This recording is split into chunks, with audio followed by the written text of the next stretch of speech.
Hello எல்லாருக்கும் மிகப்பெரிய வணக்கம் சொல்லிட்டு வந்தாச்சுங்க. உங்க ஆர்ஜேபுர்க்கோ கள நிலவரங்களை சுட சுட விறுவிறுப்பா பார்த்துக்கிட்டு வரோம். நம்ம தமிழக அரசியல் யூடியூப் சேனல்ல நீங்களும் ஆதரவு அளிச்சுட்டு வரீங்க. அந்த ஆதரவு அப்படியே தொடரணும்னு எங்களோட ஆசைகள் இருக்கு.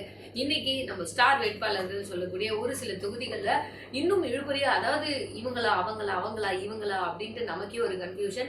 இந்த தொகுதியில யார் ஜெயிப்பாங்க அப்படின்ற ஒரு ஆர்வம் கேண்டிடேட்டை விட நமக்கு ரொம்ப அதிகமா இருக்கு. அந்த மாதிரியான தொகுதிகள் என்ன, அந்த தொகுதியில என்ன மாதிரியான நிலவரம், இறுதிக்கட்ட நிலவரம் அப்படின்றத தெரிஞ்சுக்கிறதுக்காக நம்ம தமிழக அரசியலோட இணை ஆசிரியர் ரங்கநாதன் சார் தான் நம்ம கூட இருக்காரு. அவர்கிட்ட கேட்டு தெரிஞ்சுக்கலாம். வணக்கம் சார். ஆஹா, இந்த தொகுதியை நம்ம பேசும் போதே எல்லாரும் எதிர்பார்த்த ஒரு தொகுதி.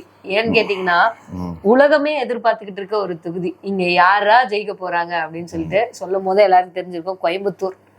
கோயம்புத்தூர்ல முன்ன பின்ன வந்துகிட்டே இருக்காங்க. ஸ்டார்டிங்ல அண்ணாமலை கொஞ்சம் பின்னடைவுன்னாங்க. பட் ஆனா இப்போ அவர் கொஞ்சம் ரொம்பவே ஸ்ட்ராங்கா இருக்காரு அப்படின்னு சொல்றாங்க. நீங்க சொல்ற விட்டமின்ஸ் டிஎம்கேல இருந்து இறங்குது. அதுக்காக நம்ம திமுக தலைவரோட மருமகன் சபரீசன் அங்க போய் உட்கார்ந்துட்டாரு அப்படின்ற மாதிரி எல்லாம் சொல்றாங்க. உங்களோட கருத்து என்ன?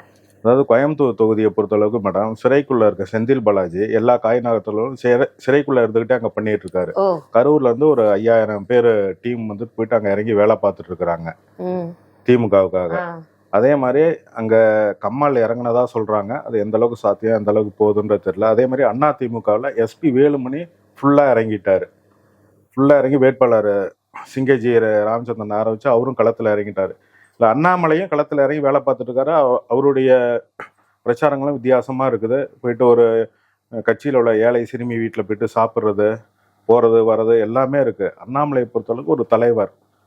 என்ன விஷயம் இதில் கேட்டிங்கனாக்கா, ராகுல் காந்தி எப்படி அங்கேருந்து வயநாட்டில் போட்டி போட்டு ஜெயிக்கிறாரு, அந்த மாதிரி பிஜேபி தலைவர் அண்ணாமலை கரூராக இருந்தாலும் கோயம்புத்தூரில் போட்டி போட்டு ஜெயிக்கணுன்றத அவங்க கட்சி நிர்வாகிகள் எல்லாமே ஆசைப்படுறாங்க.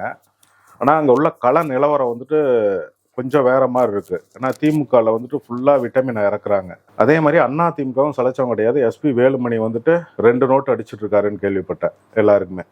அந்த பணபலம் இதெல்லாம் மீறி அண்ணாமலையை ஜெயிக்க வைக்கணும். ஒரு தமிழ்நாட்டோட பாஜக தலைவர், ஒரு ஐபிஎஸ் படித்தவர், அவரை நம்ம ஜெயிக்க வைக்கணும்னு அந்த மக்கள் முடிவு பண்ணி வாக்களிச்சாங்கன்னா அவருக்கு வெற்றி உறுதி. ஓகே, இதுதான் அங்க இருக்க கள நிலவரம்.